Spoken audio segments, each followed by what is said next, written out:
Assalamualaikum warahmatullahi wabarakatuh teman-teman. Oke, saya buat dulu strategi investasi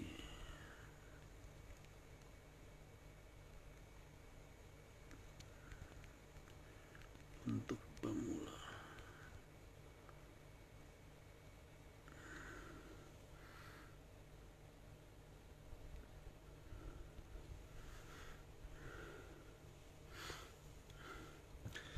Ya, assalamualaikum warahmatullahi wabarakatuh teman-teman semua. Pada kesempatan hari ini kita akan mulai kegiatan talk show kolaborasi dari Pasar Modal Syariah dengan salah satu pembicara yang sangat luar biasa. Nanti akan join bapaknya. Sebelum itu saya mau coba sharing dulu teman-teman, apakah suara saya jernih teman-teman semua? Tolong tulis di komen ya. Kalau kurang jernih tolong dikasih tahu biar coba nanti kita coba selesaikan biar lebih enak. Dan kemudian tolong diinfo juga teman-teman ini dari mana saja yang sudah join di sini. Ya, pada kesempatan kali ini kita akan belajar lebih banyak tentang bagaimana strategi investasi untuk pemula, khususnya di saham syariah. Ya, pada kesempatan nanti juga akan join ada Pak Niki Hogan yang akan join pada kita semua. Suara aman suaranya? Oke, saya coba mulai masukkan Pak Niki Hogan ya. Oke. Lagi yang jauh, Sumatera Barat, Batu Sangkar. Wah, saya belum pernah ke Batu Sangkar. Ya, selamat Selamat sore. sore, Pak Andri, apa kabar? Gimana kabar, Pak? Sehat, Suara aduh. saya jelas, Udah, Pak? jelas, jelas. Suara saya jelas? Jelas, jelas. Luar biasa, Jelas Pak. ya. Sudah berapa tahun kita nggak ketemu, Pak Andri? Iya. Ya, jadi ini hikmahnya dari pandemi, Pak. Jadi kita bisa sharing, tapi walaupun tidak bersuara secara fisik, tapi tetap, Pak, ada silaturahim nih, Pak. Iya, ternyata akhirnya Terima kasih bisa banyak nih Pak ketemu lagi. Niki sudah meluangkan waktunya untuk ya Aduh. ngobrol-ngobrol, sharing-sharing pengalaman Bapak kepada teman-teman para follower kami Pak di Pasar Modal Syariah. Ya, terima kasih juga sudah diundang, Pak Andri. Terima kasih teman-teman semua yang bergabung sore hari ini. Salam semuanya. Ya. Ya, oh, kalau saya ini rada sedikit kurang nih Pak. Kayaknya ada kendala sedikit di sisi sinyal mungkin di tempat Bapak. Tapi Oh aman ya ya, Bapak ya? aman. Saya Oke teman, jelas kedengaran. tolong dilihat lagi apa tempatnya Pak Niki yang rada rada ini sedikit sinyalnya. Suara saya, ya. Suara saya aman, teman-teman? Kalau suara Bapak ke saya nih rada rada kurang nih Pak. Rada Oh gitu. putus-putus. Gimana Ya, teman-teman? Tolong di teman-teman. Apakah suara saya jelas atau suara Pak Diki juga jelas? aman. Suara Aman? saya aman? Suara Aman, bagus, aman Pak. Pak Niki. Oh ya, terima kasih. Aman. Aman, Pak, Ya, dua-duanya. Oh. siap. Kita mulai aja ya Siap. Pak ya. Ya, Sambil kita ngobrol-ngobrol. mulai. Karena waktu Ya, Instagram kan hanya 1 jam Pak. Ya, ya teman-teman ngobrol santai semua. ya. Oke. Assalamualaikum warahmatullahi wabarakatuh. Ya, pada kesempatan kali ini kami dari Pasar Modal Syariah akan sharing dengan Pak Niki Hogan. Beliau merupakan CEO dari Berita Satu Media Holding. Ya, tapi bukan Berita Satu Media Holding doang, tapi beliau ini merupakan salah satu mantan dari Direktur Pengembangan Bursa Efek Indonesia. Dan kalau teman-teman tahu, yang saya tahu nih ya, mohon maaf kalau saya salah nih ya, Pak Niki ini adalah eh, bukan foundernya ya, apa ya, penggagas utama dari teman-teman kalau dengar kata-kata yuk nabung saham. Nah, ini nih dedengkotnya di sini yang saya tahu nih. Jadi beliau memang punya ide yang luar biasa menurut saya di mana mau mensederhanakan arti investasi untuk para masyarakat. Nah, itu dia. Dan juga beliau ini merupakan penulis nih teman-teman semua. Ada 2 buku yang saya tahu penulisnya, yaitu pertama tentang yang tadi saya sudah sebut, Yuk Nabung Saham. Yang satu lagi, Anti Jelimet ya Pak ya. Simple ya Pak ya. Kisah simple, Ya. investor anti jelimet ya Pak ya. Jadi kalau saya lihat dua-duanya nih, bukunya ini adalah, poinnya ada satu. investasi itu mungkin bagi sebagian orang rada susah untuk memahaminya, tapi beliau pengen hal itu sebenarnya sederhana. Karena sebenarnya ya memang sederhana. Begitu ya Pak Nike ya? Tepat. Ya, Tepat Pak Andri, ya. ya Pak, sebelum kita mulai tanya jawab Pak, boleh nggak Bapak sharing dulu pengalaman Bapak selama di dunia pasar modal Indonesia ini Pak? Gitu ya. Ini kalau cerita sharing pengalaman berarti ketahuan umurnya nih Pak Andri, tapi nggak apa-apa lah. Kita Yang sore-sore penting Pak, jujur. jiwanya tetap muda Pak. Oke. Persis zaman-zaman seperti sekarang nih, pada saat krisis tahun 98, 20 tahun lalu, atau lebih dari 20 tahun lalu, saya mulai masuk di pasar modal.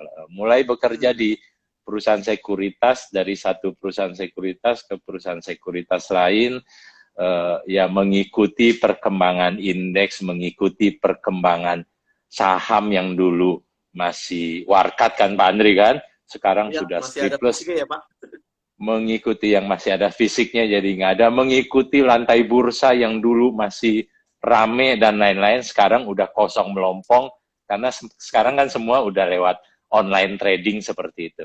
Betul. Mengikuti juga setoran awal dulu kalau buka rekening saham harus 25 juta seperti itu. Betul-betul 25 juta. Nggak punya duit segitu, nggak bisa mimpi untuk jadi, jangan Nggak mimpi bisa jadi masuk ya. seorang investor, kira-kira kan gitu. Mengikuti jumlah tambahan investor yang sangat sulit ya, karena kembali memang banyak kendala pada masa itu. Saya kebetulan dipercaya di 2015 bergabung di Bursa Efek Indonesia di bagian pengembangan, dan bagian pengembangan memang kebetulan timnya sudah luar biasa sih Pak Andri. Orang-orang yang sangat kreatif dan lain-lain, tidak hanya yang di Jakarta tapi juga di kantor-kantor perwakilan. Jadi kita waktu itu berpikir bersama, akhirnya tercetuslah slogan Yuk Nabung Saham. Itu kerja bareng lah Pak Andri.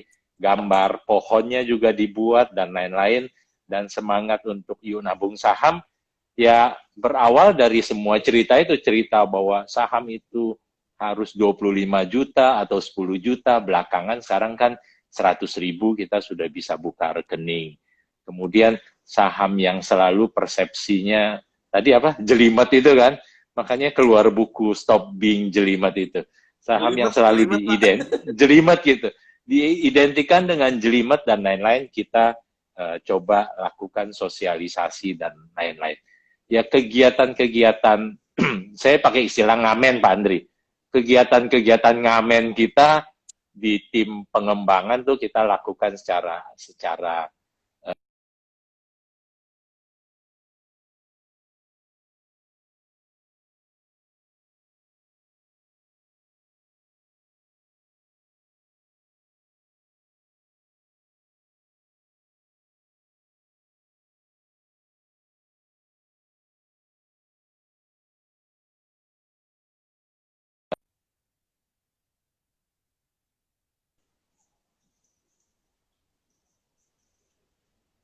Halo, halo.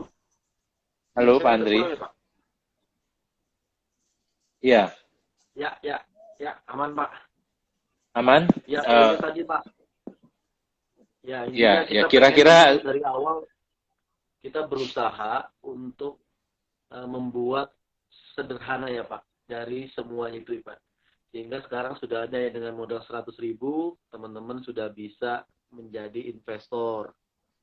Nah, betul. pertanyaan selanjutnya nih Pak, saya mau coba masuk dikit-dikit ya Pak ya.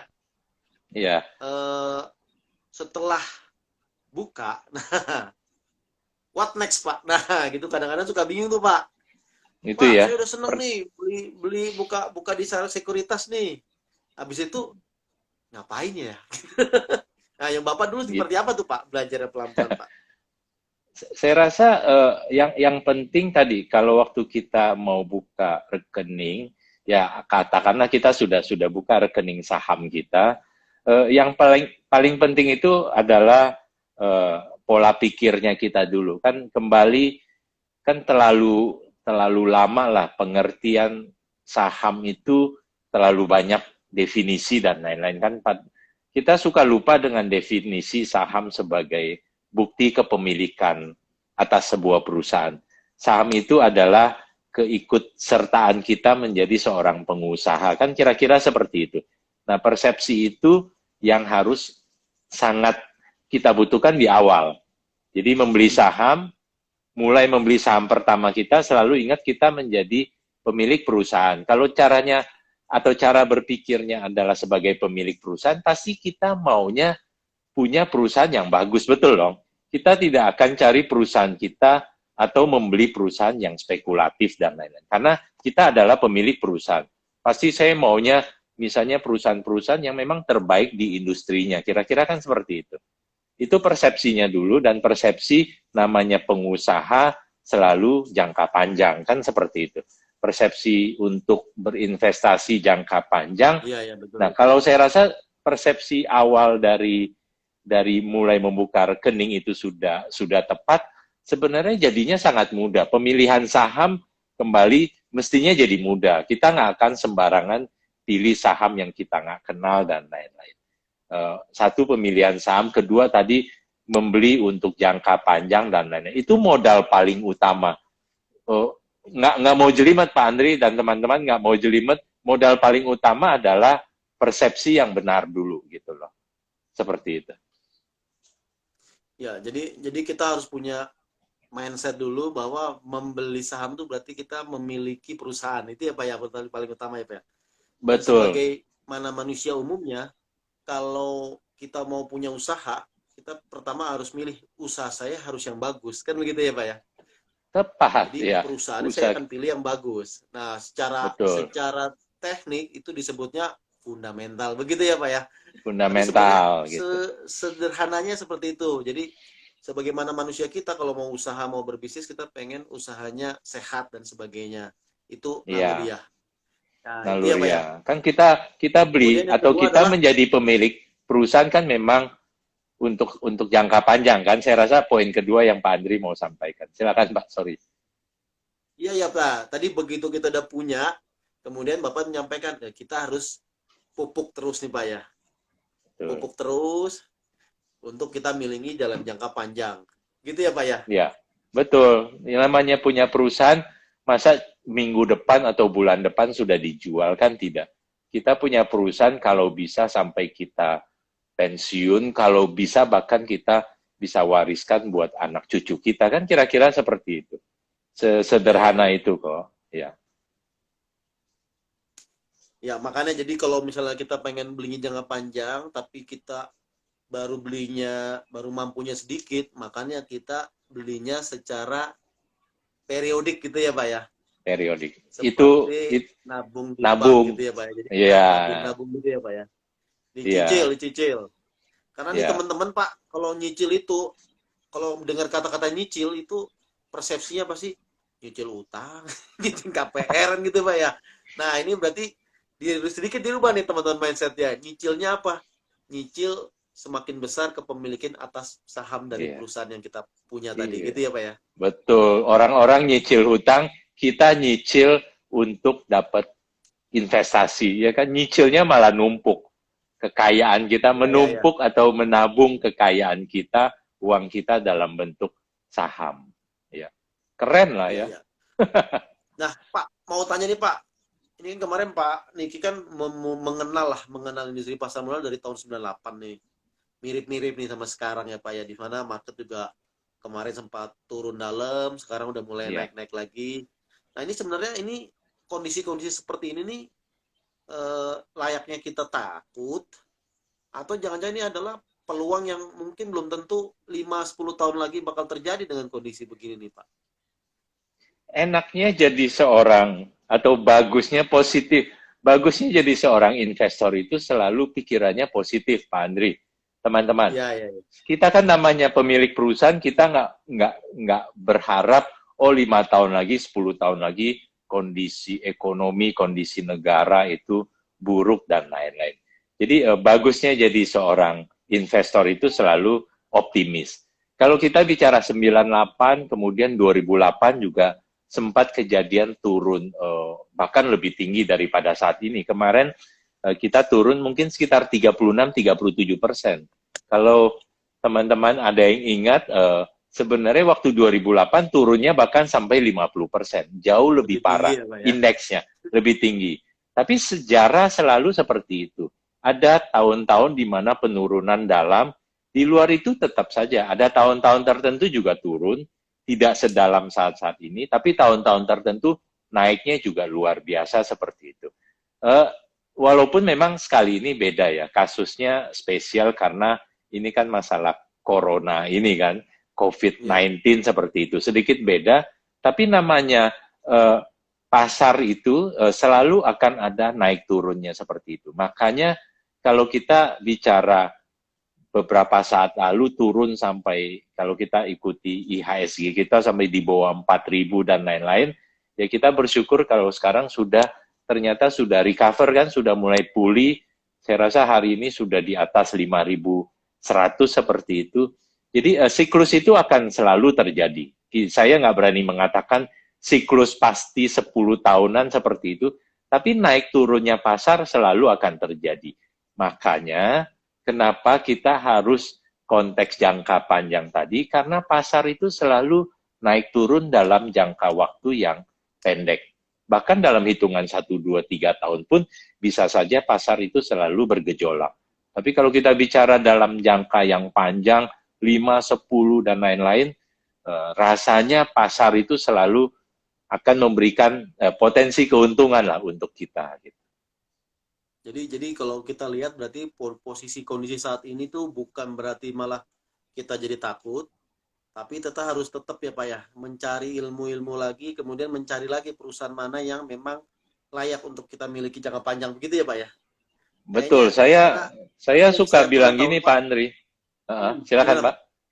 Saya Enggak selalu apa-apa ya bilang Pak. gini, iya, saya selalu bilang gini, pada saat kondisi kemarin Maret, April turun itu, kalau saya punya portofolio, yang saya takutkan bukan portofolio saya turun. Yang saya takutkan tuh saya tidak punya duit lebih, duit menganggur lebih yang saya bisa belikan saham lagi. Saya bisa beli perusahaan-perusahaan yang bagus yang lagi turun seperti itu. Jadi ini kesempatan buat kita, tapi saya nggak mau juga kita jadi gelap mata memanfaatkan kesempatan, jadinya bukan investasi, tapi seolah-olah kita berspekulasi dengan kondisi saat Spekulasi ya. ini. Tapi kalau punya dana lebih, ini adalah kesempatan. Tadi Pak Andri katakan, nggak selalu kesempatan itu akan datang lagi, ya kan? Di balik setiap bencana kan ada opportunity. Tapi jangan, sekali lagi, jangan salah, jangan menspekulasikan kondisi saat ini. Gitu. Ya, jadi kita harus tetap rasional ya Pak ya, bahwa emang namanya market kadang bisa naik dan kita nggak ada yang tahu teman-teman, bakal bagus banget atau bakal turun jeblok atau jangannya di bawah terus, kita nggak ada yang tahu. Memang yang paling utama tadi pesannya Pak Niki, kalau memang kondisi saat ini teman-teman yang pertama harus punya mindset tadi tuh. Setelah punya mindset tambah ilmu kali ya Pak ya. Kita tetap Betul. belajar untuk menganalisa, dan kemudian kalau memang sudah diputuskan dan punya uang tambahan malah nambah terus ya Pak ya. Itu Betul. menggunakan konsep yuk nabung saham ya Pak. Pak, saya mau mendetailkan Pak, konsep yuk nabung saham itu sederhananya seperti apa Pak? Sebenarnya konsep yuk nabung saham lebih kepada masalah mindset ya, pola pikir. Kembali kenapa kita memakai konsep yuk nabung saham, karena kita mau ada kampanye di pasar modal kita kan Pak Andri. Kita tahu Ya, ya. bank punya kampanye, asuransi punya tagline seperti itu. Kita di pasar modal rasanya kita yang transaksinya katanya triliunan setiap hari, kita juga butuh kampanye seperti itu. Tagline lah ya.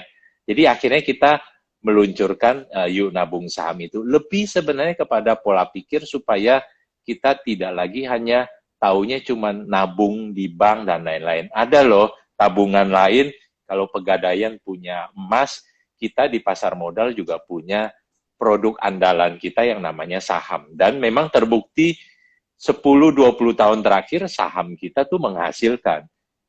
Ya kan? Dengan segala kendala yang kita harus dobrak, pemikiran-pemikiran dan lain-lain yang memang kita harus sosialisasikan. Dan saya rasakan Pak Andri dan IG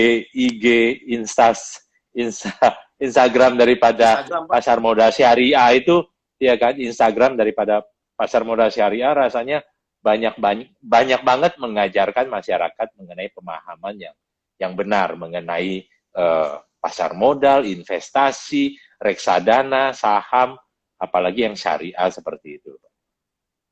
Jadi Ada sukuk lebih juga Pak. ke pola pikir, Pak. Sukuk juga ya seperti itu. Jadi Iya, tadi konsep yuk nabung saham tuh lebih kepada pola pikir teman-teman, tidak hanya nabung tuh konotasinya ke bank dan sebagainya, asuransi, tapi juga ke saham. Nah Pak, ke saham. eh, sebaiknya Pak, misalnya nih teman-teman sudah menganalisa nih Pak, sudah belajar, kemudian mendapatkan satu, nah saham saya mau beli saham A nih. Nah, sebaiknya cara belinya gimana nih Pak? Maksudnya apakah dicicil sebaiknya untuk jangka panjang? Udah kalau punya duit sekarang ya beli langsung, nanti kalau punya duit lagi beli lagi gitu, atau seperti apa nih Pak? Kalau konsep yuk nabung saham sebenarnya ada teman-teman yang Pak Andre yang kita dengar istilah dollar cost averaging kan sebenarnya itu istilah kerennya yang di buku-buku seperti itu. Sama artinya sebenarnya kita membeli saham secara cicil. Cicil dalam pengertian oh kalau kita setiap bulan katakan kita punya uang jajan atau kita punya gaji-gaji pertama kita ya setiap bulan kita sisihkan untuk kita belikan saham A itu. Atau bulan depannya kemudian ada lagi yang kita bisa sisihkan, kita belikan lagi. Jadi kita, ya tadi, konsepnya menabung, konsepnya membeli secara berkala. Seperti itu. Itu adalah salah satu cara investasi yang dianggap efektif. Mengurangi banyak resiko, mendisiplinkan diri, dan lain-lain untuk kita secara konsisten, secara reguler kita melakukan investasi. Seperti itu sih sebenarnya. Iya ya berarti memang jadi saya jadi mirip nih Pak, dengan reksadana Pak. Kalau saya memang Mm-mm. apa namanya nyicilnya reksadana kan gitu ya Pak. Kami nggak boleh. Kadang kami boleh Ya, beli reksadana dan itu Pak, saya setiap bulan itu memang dipotong langsung sama Bank Syariah Mandiri untuk beli reksadana tertentu gitu Pak. Dan saya nggak pernah tahu tuh karena saya nggak pernah apa namanya nggak terlalu apa namanya ngeliati market kan gitu ya Pak ya. ya. Tiba-tiba begitu lihat setahun 2 tahun 3 tahun, banyak juga ya duitnya ya. Jadi model-model Asik. kayak gitu ya Pak. Model-model Iya, seperti itu berarti ya Pak ya. Yang memang kita betul. pengen ngajarin ke teman-teman ya Pak ya. Betul, apalagi sebenarnya teman-teman yang usianya justru yang katakan usia di 20 sampai 30 tahun. Nggak bilang kita terlambat, Pak Andri. Tapi justru dimulai di usia muda dengan sistem menabung saham maupun reksadana, itu sebenarnya memberikan keuntungan benefit secara waktu. Kalau saya dari umur 20 atau 25 sudah mulai setiap bulan seperti Pak Andri tadi, membeli reksadana ataupun saham secara berkala seperti itu, kita bicara ada istilahnya kan bunga majemuk, Pak Andri, teman-teman. Bunga majemuk itu bunga yang terus bergulung-gulung seperti itu, dan kalau kita bicara jangka panjang, nggak kebayang manfaat investasi yang kita dapatkan dari efek bunga majemuk itu yang kita lakukan tadi menabung saham ataupun reksadana secara berkala. Jadi sekali lagi teman-teman yang usia muda diuntungkan dengan kondisi saat ini. Karena memang sekarang semua sudah one stop service ya Pak lewat handphone ya selesai ya Pak ya. Nah Iya, ini memang jadi kalau zamannya Pak Niki saya terus terang belum ngalamin tuh Pak yang 25 juta zaman dulu kayaknya nggak punya duit juga ya. ya susah ya. Jadi 25 juta boro-boro kan? Iya, betul. boro-boro ya Pak. Ya, jadi sebenarnya kalau memang kemudian ini teman-teman juga menginformasikan hal ini kepada masyarakat luas, kita sebenarnya bukan hanya membantu diri kita sendiri juga, tapi bisa membantu masyarakat-masyarakat lain yang memang banyak juga nih Pak yang kena kena investasi bodong dan sebagainya. Karena memang kami juga di internal juga punya tantangan-tantangan itu. Nah, ini mungkin salah satu poin yang teman-teman harus lakukan tadi dari umur muda, dari SMA, dari kuliah, atau bahkan mungkin SMP kali ya, udah mencoba ikutan berinvestasi di pasar modal syariah, saham, reksadana sukuk Iya, apa aja ya Pak ya. Ya, Tapi dengan betul. cara tadi mencicil, dengan mencicil teman-teman selalu akan belajar terus-terusan. Ya, buat teman-teman yang lain, kalau mau bertanya boleh langsung di sini mumpung ada pakarnya, eh, pakar dalam pengembangan industri pasar modal syariah di Indonesia. Ya Pak, Ya, sambil nunggu teman-teman tadi udah ada nih yang bertanya tapi saya belum selesai. Nah, ya, untuk pemula Pak, ini tipsnya nih, ini langsung ke praktek nih biasanya teman-teman minta. ya. Sebenarnya sektor-sektor mana sih Pak yang perlu dicermati oleh teman-teman yang pemula ini nih Pak? Karena tidak sedikit juga sektor-sektor yang memang eh, cepat naik, cepat turun. Untuk pemula-pemula ini seperti apa nih yang cocok nih Pak? Oke, sebelum bicara sektor, Pak Andri, teman-teman, saya mau mengatakan bahwa saya adalah orang yang sangat-sangat mengagumi konsep syariah. Betul-betul saya mengagumi konsep syariah. Ada beberapa tulisan saya yang saya justru menyatakan itu. Dalam pengertian seperti ini, kita tahu kalau kita menjadi seorang investor, ya, salah satu musuh terbesar kita sebenarnya adalah diri sendiri. Keserakahan kita adalah musuh terbesar kita sebenarnya. Dan konsep syariah itu sebenarnya meredam semua uh, kelemahan kita itu. Kita tahu kalau kita sudah buka rekening syariah kita, kalau kita cuma punya uang 1 juta, Pak Andri, betul kan? Kita hanya bisa Ya, belanja 1 juta, seperti itu. ya, Nggak bisa cash yang basis namanya ya. ngutang cash basis. Saya 1 juta, tapi saya mau belanja 2 juta atau 3 juta, ngutangan seperti itu nggak ada. Dan itu akhirnya membatasi, menjaga kita untuk tidak menjadi orang yang serakah, orang yang greedy, kan istilahnya seperti itu. Iya, Kita betul. diajar untuk disiplin, diajar untuk rasional, dan kembali tadi, syariah itu akan sangat bermanfaat untuk meredam banyak kelemahan para investor atau kesalahan-kesalahan para investor yang selama ini terjadi. Kita sering dengarlah cerita orang yang kalah, orang yang rugi di pasar modal, di saham seperti itu lebih banyak memang karena masalah disiplin, masalah ke keserakahan untuk Greedy tadi Pak berpikir ya. bisa mendapatkan untung segera, mendapatkan untung banyak dan lain-lain. Jadi saya sangat menyarankan kalau kita mau buka rekening dan lain-lain, ya kan tidak terbatas hanya kita yang muslim ataupun non muslim. Online trading, sistem online trading atau rekening syariah itu kan terbuka untuk umum kan. Betul kan Pak Terbuka Andri? Pak, ya. Terbuka terbuka Betul. untuk umum, dan itu akan misalnya untuk teman-teman yang non muslim akan sangat membantu untuk dia menjaga supaya tadi cash basis tadi, dan perusahaan-perusahaannya pun sudah ada banyak pilihan saham-saham syariah yang juga ya bagus Betul. untuk bisa memberikan keuntungan di masa-masa yang akan datang. Jadi kalau tadi Pak Andri tanya sektor dan lain-lain, bursa punya lebih dari 600 saham, lebih dari setengahnya adalah saham yang syariah. Kan kita bicara gitu kan Pak Andri. Betul Dan Pak. bursa efek, saya selalu menyarankan Pak Andri, teman-teman, bursa efek itu punya indeks-indeks yang sangat membantu kita.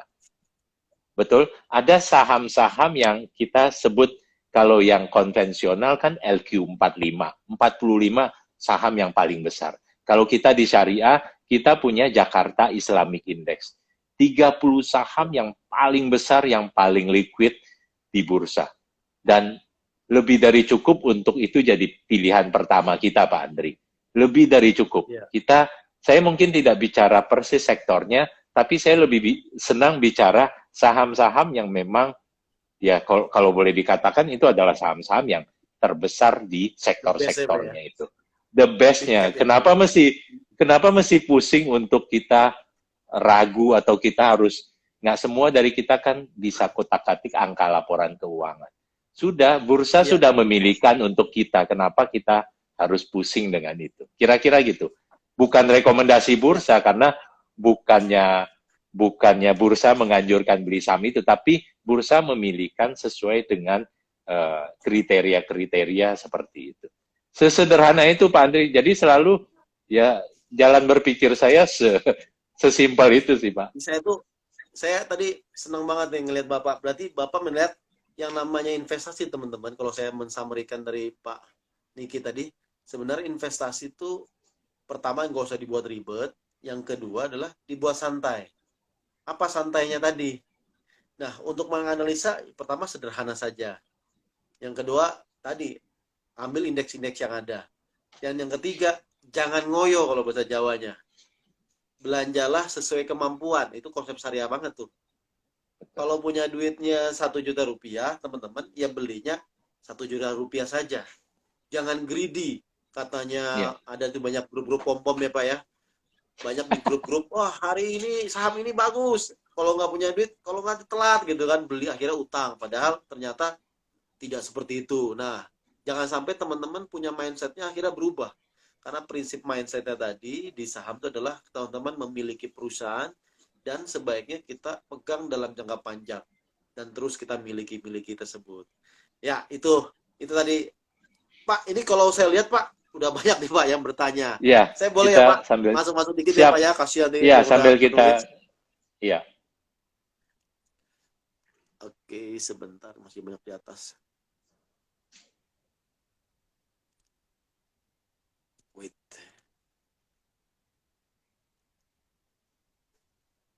Ada yang tanya to the Dari point. Mas Syauki Aldil Ya, Rahman. Pak, saham mas saya mahasiswa.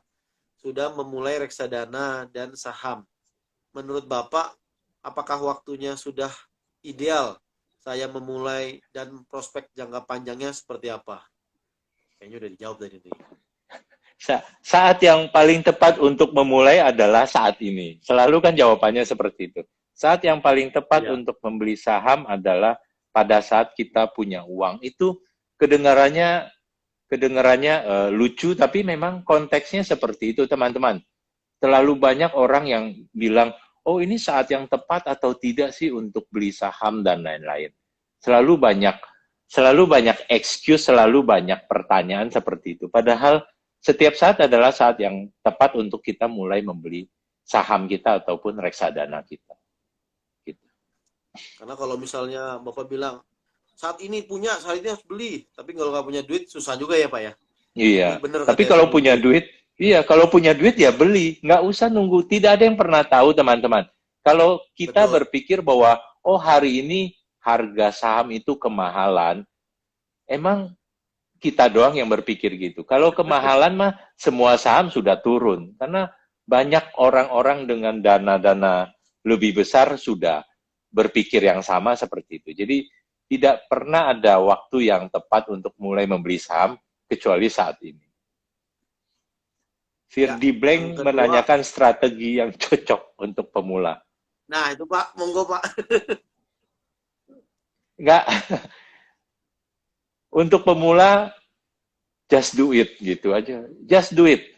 Lakukan saja, buka rekening, tadi kita sudah bahas, buka rekening, kalau kita bicara konteks syariah, cari AB-AB yang punya sistem online trading syariah. Betul kan Pak Andri? Sekarang zamannya Ya, mudah banget kok teman-teman. Bisa buka rekening bahkan dengan online, kita nggak usah ke kantor si perusahaan sekuritas, buka dengan online, dengan handphone dan lain-lain, dan rasanya hitungan hari rekening kita jadi. Sudah jadi, apa yang bahkan harus hanya 30 dilakukan? menit. Ya. Iya, ada yang bahkan hitungan menit. Apa yang kita lakukan? Tinggal cari tadi. Apa tadi? Jakarta Islamic Index. Ada 30 saham. Rasanya lebih dari Ya. cukup untuk kita pilih 2, 3, atau 5 saham pertama, beli, selesai, simpan, jadilah pemegang saham, pemilik perusahaan. Kayak Pak Andri bilang, nanti 2-3 tahun lagi baru lihat kalau perlu seperti itu. Nggak ada strategi Nah, yang jelimet, semuanya simple. Siapa? ya betul. Nah, ini juga penjelasan Pak Niki menjawab dari pertanyaan Mas Doser 13 yang menanyakan saham yang bagus jangka panjang apa? Udah dijawab yaitu kalau misalnya konvennya LQ45 tapi kalau syariahnya JII teman-teman. JII. Iya. Coba Ya. cek Nah, JII 30, teman-teman. Nanti lihat, pasti kita, wow, ini perusahaan-perusahaan gede semua nih. Iya, memang begitu. ya betul. Nah, ini sekarang dari Mas Olga, Pak. bolehkah untuk pemula membeli saham yang masuk langsung dalam JII tadi atau melakukan analisa fundamental dulu ya Pak? Oke, kalau kita punya kemampuan untuk melakukan analisa fundamental, kita bisa baca laporan keuangan, rasio-rasio, dan lain-lain, itu baik tentunya. Kita bisa lihat dulu dari 30 itu yang mana saja. Tapi kan tidak semua dari kita punya background ekonomi, ataupun tidak semua dari kita senang dengan kotak-katik angka. Eh, dibuat mudah saja, sekali lagi, di JII 30 itu bursa sudah melihat apakah perusahaan-perusahaan itu memang layak untuk masuk ke JII 30. Tadi kita bicara lebih dari 600 saham, yang dipilih cuma 30 yang masuk ke Jakarta Islamic Index. Nggak mungkin 30 itu saham-saham yang keuangannya nggak baik, ataupun kinerjanya nggak baik, ataupun ada kesalahan-kesalahan yang lain yang dilakukan oleh perusahaan-perusahaan itu.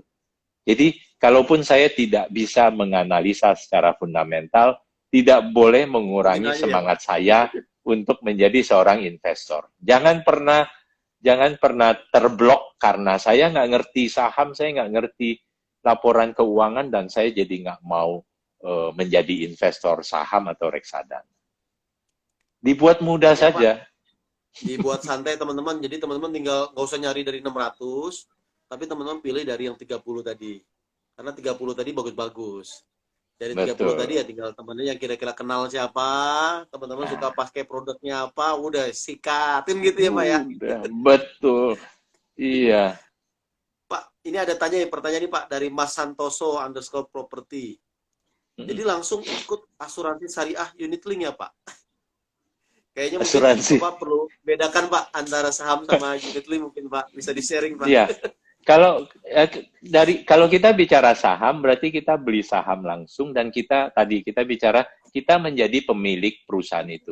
Betul-betul pemilik loh teman-teman, nama kita tercatat di perusahaan itu. Jadi kalau saya punya saham X, nama saya tuh ada di list perusahaan itu. Dan kalau ada laporan, ada rapat umum pemegang saham dan lain-lain, RUPS teman-teman, kita diundang di rapat itu. Betul-betul diundang. Datang, kalau dulu sebelum zaman pandemi malah kita bisa datang di acara hotelnya kalau itu diadakan di hotel. Tapi mungkin selama pandemi dibikinnya jadi online. Itu kalau kita membeli perusahaan.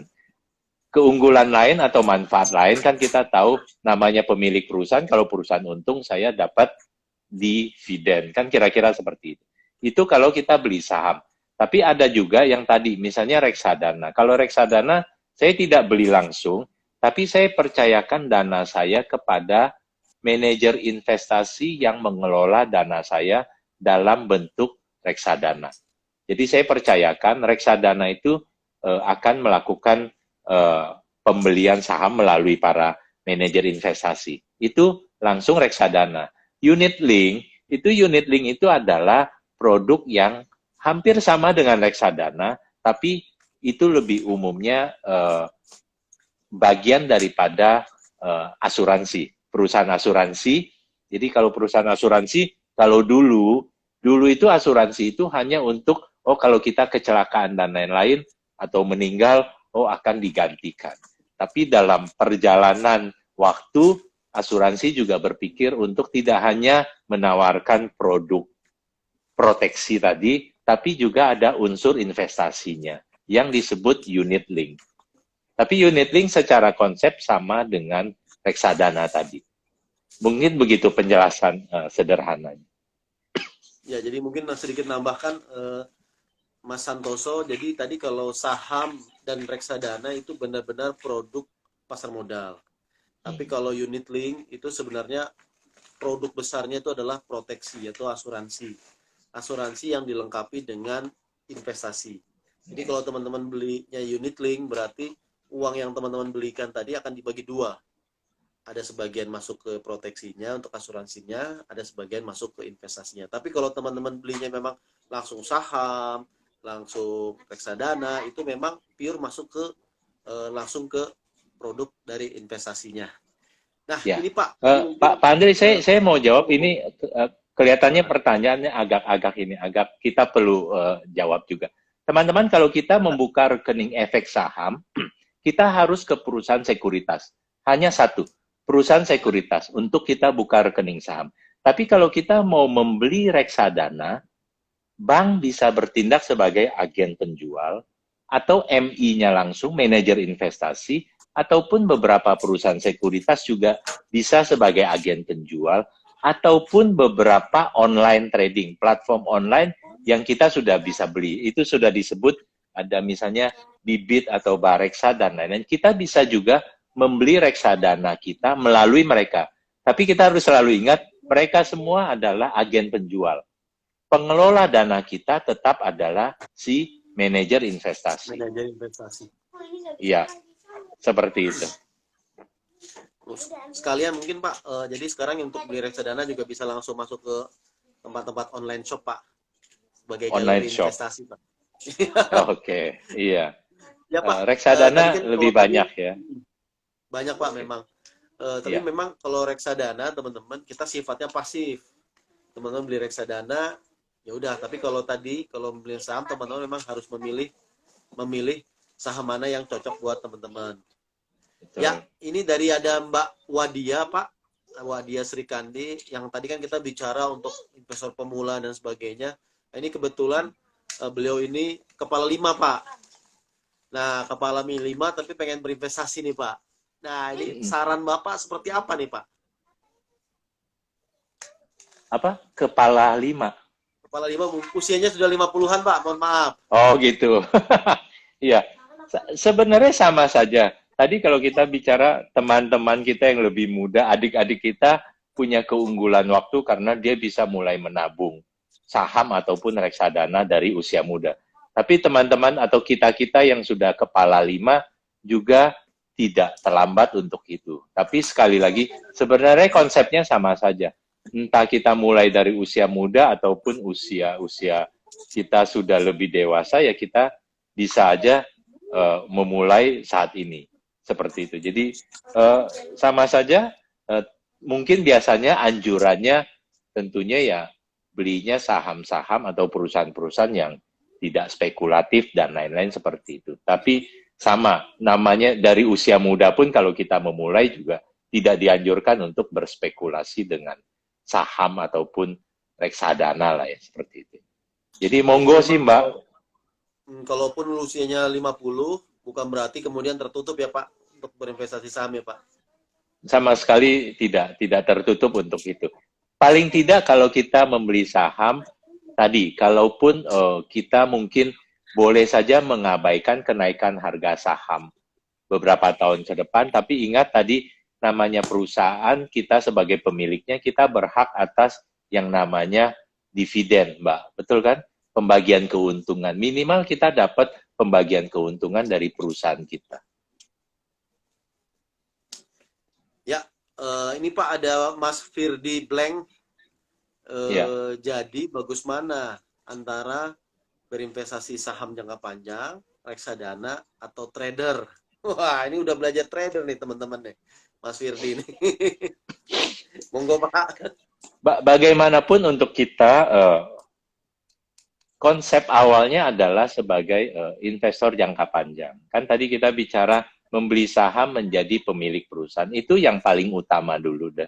Ya, untuk kita baru mulai, untuk kita para pemula ataupun yang lebih nyaman dengan konsep seperti itu. Walaupun dalam prakteknya betul, ada juga yang senang dengan trading, memperlakukan saham jadi dagangan kali ya, bukan jadi konteks untuk pemilik perusahaan, pedagang.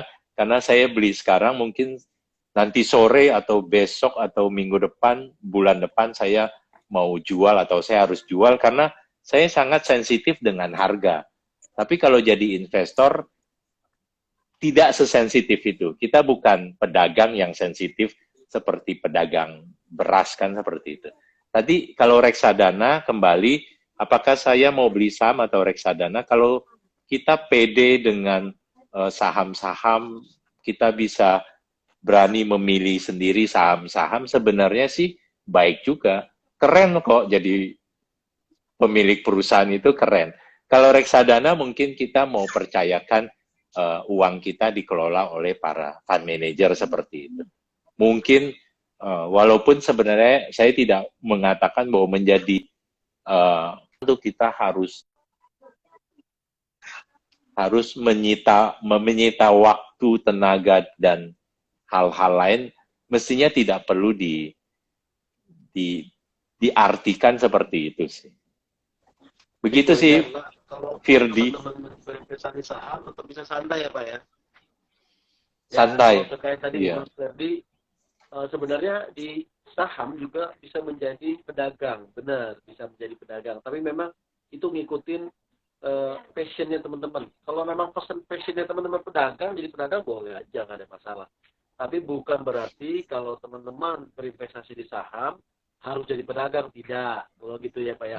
Misalnya nih Pak, Ya. boleh kan Pak, saya misalnya beli saham A saat ini, kemudian saya diemin setahun lagi baru saya lihat, saya jual, nggak ada masalah ya Pak ya.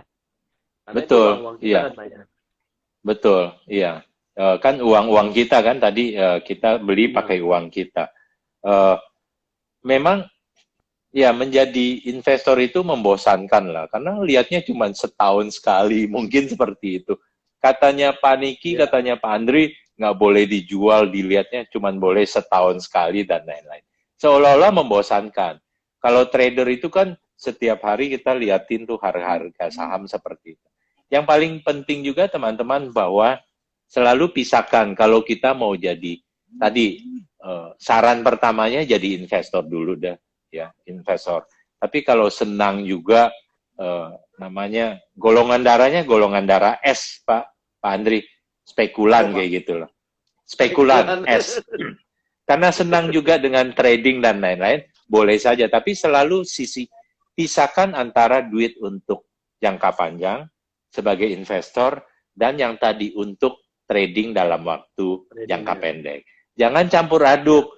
Yang banyak salah, yang banyak rugi adalah orang-orang yang nggak jelas mau jadi investor tapi juga seolah-olah jadi trader, ataupun mau jadi trader tapi tidak disiplin, tidak memantau, tidak punya skill, dan akhirnya jadi investor nyangkut kayak gitu loh. Banyak yang kayak gitu lah.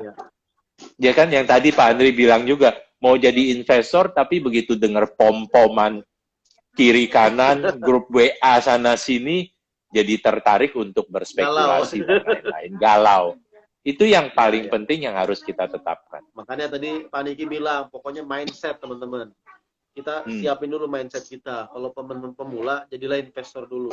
Nanti begitu sudah jadi investor, teman-teman sukanya dagang, kalau mau dagang bisa, silakan. Tapi dengan semua resikonya ya Pak ya. Harus disiplin juga kalau jadi pedagang. Disiplin, harus skill-nya, waktunya, mentalnya juga harus disiapkan. Lebih sulit menjadi trader, teman-teman. Lebih sulit ya jadi pedagang ya Pak? Jadi pedagang ya pasti sulit, iya kan? Iya, iya. Ini ada Pak Nano Staifulis. Apa bedanya Pak saham dengan forex Pak? Ini karena banyak juga ya teman-teman nih. Saham kita menjadi pemilik perusahaan, kita sudah tidak usah bahas.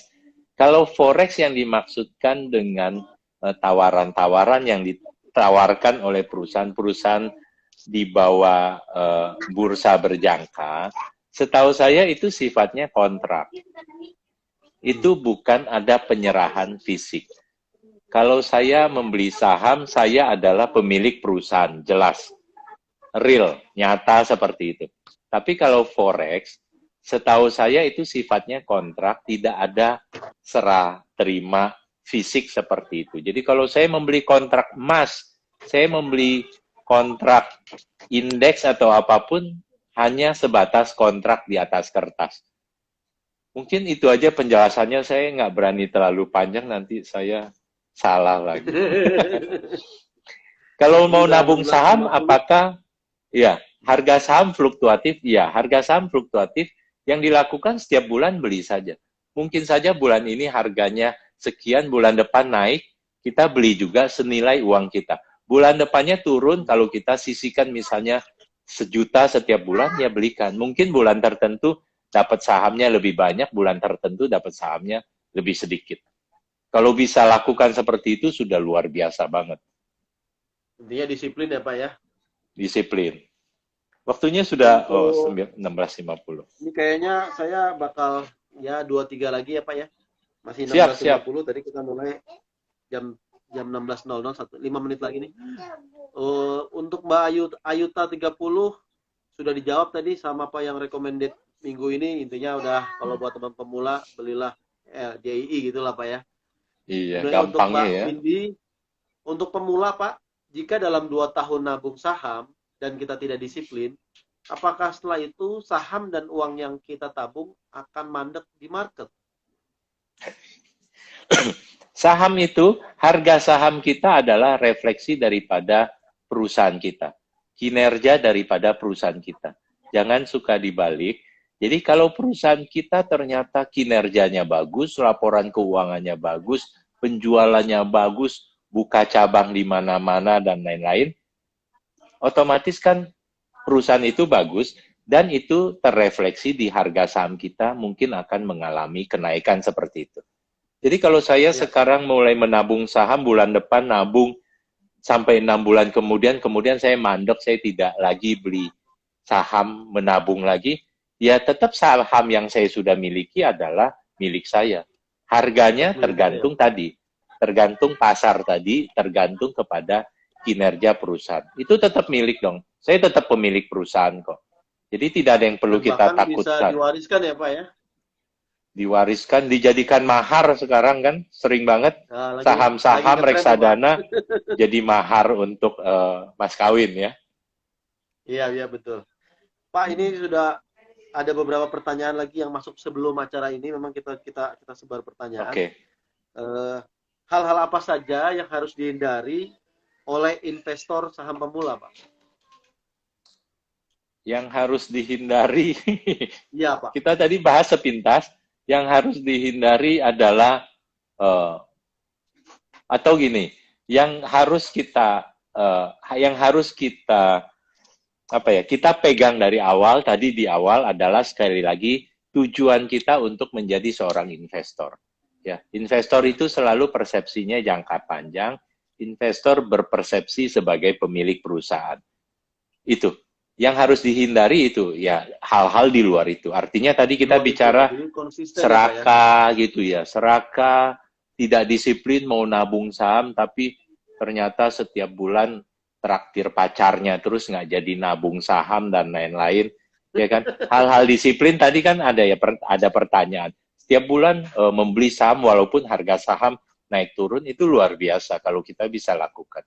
Hal-hal seperti itu. Yang paling utama adalah greedy dan sekali lagi, dengan kita membuka rekening saham online atau rekening saham syariah, itu akan sangat membantu untuk kita tidak menjadi greedy, menjadi serakah. Kan cash basis tadi dan lain-lain. Betul. Iya. Sesuai kemampuan ya. Sesuai kemampuan. Kalau yuk nabung sahamnya tapi saham-saham gorengan boleh nggak Pak? Saham-saham gorengan, saya mau bicara konteks syariah nih karena hari ini dengan pasar modal syariah. Namanya gorengan, namanya berspekulasi, saya yakin itu tidak syariah. Betul kan Pak? Betul ya, Pak. Pak Andre ya. Namanya berspekulasi itu tidak syariah. Oke, karena hari ini platformnya adalah pasar modal syariah. Jadi kalau berspekulasi tidak syariah. Jadi jangan lakukan membeli saham yang gorengan. Ya, kalau kita membeli saham gorengan pasti gambling lah, pasti ngarepinnya pasti sudah mimpinya ya, tuh. Iya, mimpinya seminggu lagi naik dan turun dan lain-lain. Kita sudah berjudi lah kalau kasarnya, dan itu tidak syariah. Jadi memang sebaiknya teman-teman tadi kalau mau beli jadi investor, teman-teman harus punya tujuannya apa, kan begitu ya Pak ya? Iya. Kemudian teman-teman harus konsisten tadi dengan tujuan tersebut. Kalau jadinya investor, berarti jangka panjang, berarti teman-teman harus istiqomah kalau bahasa syariahnya Pak. Istiqomah pegang terus sebagai investor jangka panjang. Yeah. Kalau teman-teman tadi mau jadi pedagang, ya istiqomah dengan pedagangnya, dengan ilmunya. Harus di-upgrade terus. Seperti itu ya Pak ya? Iya. Pilihannya harus selalu benar. Mau jadi investor ataupun mau jadi trader. Jangan enggak dua-duanya. Investor enggak, Jangan trader dua-dua. enggak. Dan itu adalah yang paling berbahaya dan itu yang paling merugikan kita. Gitu. Dan satu lagi Pak, yang paling berbahaya juga Pak, adalah belajar saham terus Pak, belajar investasi terus, tapi nggak buka-buka rekening Pak. Nah itu juga tuh satu-satunya penjahat tuh Pak. Ya, dan ya kan selalu pertanyaannya tadi kan, kita ulang tadi satu pertanyaan. Kapan sih waktu yang terbaik untuk beli saham? Betul. Waktu yang terbaik adalah pada saat kita punya uang. Titik, udah. Jangan sok-sokan nanya, ini udah krisisnya udah lewat atau belum dan lain-lain. Ini saatnya. Nggak ada cerita seperti itu. Saat terbaik adalah kita punya uang dan niat gitu. Kalau masih Betul. nanya ini itu mah maafkan saya ragukan niat kita masing-masing. Betul. Masih nanya ini dan lain-lain. Begitu. Ya Pak Andri. Niki, kalau saya lihat waktu sudah 16.56, tinggal 14 menit Ya. lagi. Mungkin 1-2 kalimat penutup Bapak sebelum kita akhiri kegiatan pada hari ini Pak. Saya senang sekali Pak Andri, terima kasih sudah diundang oleh Pasar Modal Syariah dan saya langsung antusias. Kembali saya sangat mengagumi konsep syariah pada saat kita berinvestasi tadi karena itu sudah mencegah salah satu penyakit, salah satu kelemahan investor yaitu greedy. Ya, dan Greedy, itu sangat membantu kita untuk memulai investasi kita. Greedy itu adalah musuh paling utama daripada para pelaku, investor maupun trader. Itu sering terjadi. Jadi teman-teman buka rekening yang syariah itu akan lebih baik buat kita. Tapi kalau mau buka rekening yang konvensional juga nggak apa-apa, betul kan Pak Andri ya? Tapi yang paling penting, rekening, Pak. Just do it, gitu. Oke, just do it. Laksanakan. Kapan waktunya? Sekarang. Selesai. Terima kasih Pak Andri, teman-teman semua. Terima kasih Pak Niki atas kesempatan waktunya Pak. Mungkin satu pesan buat teman-teman, karena Pak Niki adalah runner, jadi kalau teman-teman jadi investor, jadilah sebagai runner juga. Nah, apa maksudnya? Jangka panjang. Terus saja belajar sambil berinvestasi. Satu itu Pak yang saya belum bisa Pak. Saya mau jadi runner juga Pak, tapi saya kayaknya nggak kuat deh. Semuanya dimulai dari awal, dari ya, insya Allah. Ya. Oke, terima kasih teman-teman semua. Pak Andri, Pak Niki, terima kasih. Teman-teman semua, terima kasih juga. Kita akan hadir lagi dalam kesempatan yang lain. Terima kasih. Wabillahi taufiq wal hidayah. Assalamualaikum warahmatullahi wabarakatuh. Terima kasih banyak Pak Niki. Waalaikumsalam. Terima kasih.